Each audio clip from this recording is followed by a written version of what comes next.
Hi mga karag-karag! Welcome back to my vlog. Isang magandang gabi sa inyong lahat.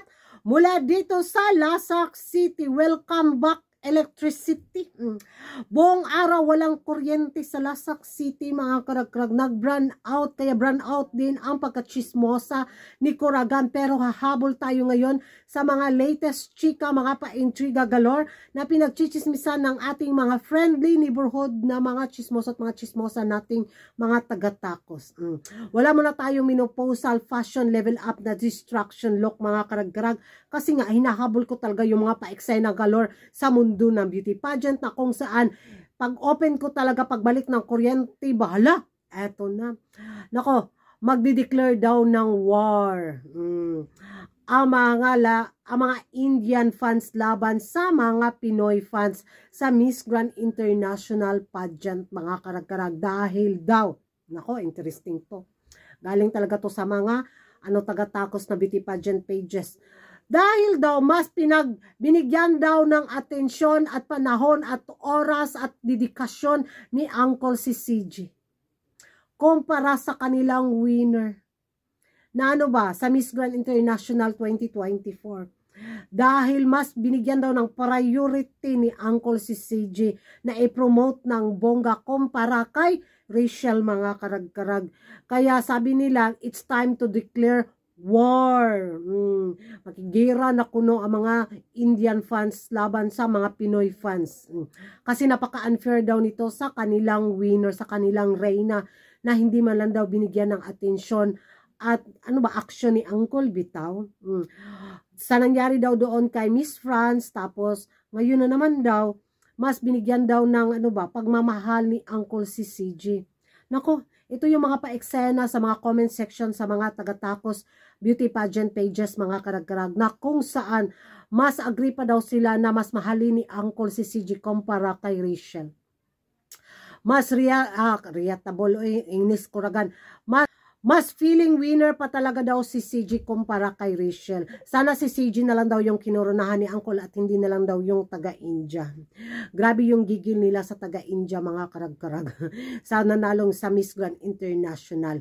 Dahil daw sa pa-homecoming ni CG, nandun daw si Uncle. Yun yung yung mga hinanakit bitaw na mga Indian fans. Ito yung mga pinagchichismisan na mga taga-takos sa kanilang beauty pageant pages. Hindi ko alam kung gumagawa-gawa lang sila ng intriga galore para bitaw pagbanggain at pag-awayin ang mga Indian fans at Pinoy fans mga karag-karag. Siguro ito yung nila, ay kailangan nating pagsabungin ang dalawang bansang ito. Uy, tama na, meron nang kaming taga Milky Way at taga Black Hole. Idagdag nyo pa yung mga mga taga Taj Mahal. Wag na. Okay naman yung relationship natin sa mga Indian fans, di ba? Na mga beauty pageant lovers. Ang purpose na mga friendly neighborhood nating mga taga-takos is pag-awayin ang Taj Mahal at ang Pins. Ay nako, siguro wrong move din itong ginawa nila mga karag-karag, di ba? So, kung pagbabasehan naman natin yung atensyon na binigay ni Uncle kay CG kumpara kay Rachel, ay problema na ni Uncle yun. Wag na nila yung problemahin. So, kung magde-declare daw bitaw, gera ang mga Indian fans laban sa mga Pinoy fans, nako, wag na. Baka hindi mabinta yung 5-6. So, yun yung magiging reaction ko mga karag-karag.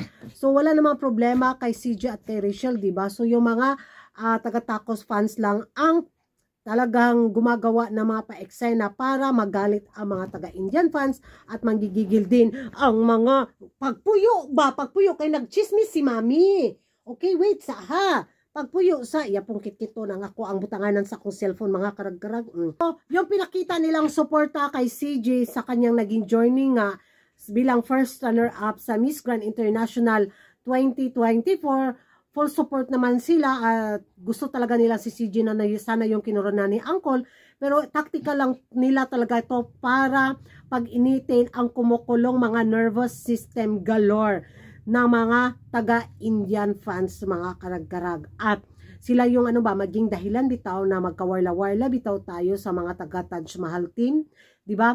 So, ewan ko sa kanila pero thank you sa support ang binigay nila kay CJ, pero disagree ako doon sa mga paintriga nila na magdi-declare ng gera ang mga Indian fans laban sa Pins dahil sa dahil sa unfair at favoritism na eksena galore ni Angkol laban kay CJ at kay Richelle. So, yun yung mga pa-intriga nila mga karag-karag. Ewan ko sa inyo kung ano yung magiging reaction ninyo sa chismisan galore nila sa kanilang beauty pageant pages, at mag-ingay tayo sa comment section mga karag-karag.